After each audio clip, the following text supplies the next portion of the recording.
Hey guys, so this is a video really fast, just reminding you how to download content off of YouTube. So if you if you already know how to do this, or you watched previously in the other videos, then go ahead and just skip this.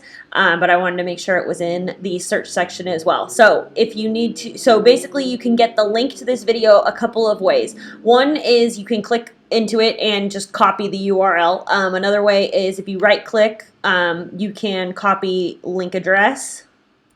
And as I said in the other videos, this is the best site I've ever found in terms of downloading YouTube, but or downloading YouTube content, but there are plenty out there. They're all a little glitchy. This one's my favorite because it's the least glitchy of everybody.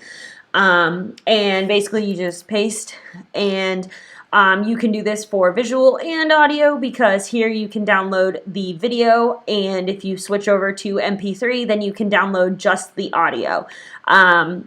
Just a quick side note, you want to download the highest quality possible. That seems like a given, but I just need to say it. And then in addition to that, always remember that you want MP4s for your video and MP3 for your audio, because those two file types are universal, and no matter what type of you're going to be able to send it easy. You're going to be able to. It's just an easier file type. Just trust me on that one. All right. See you on the next one.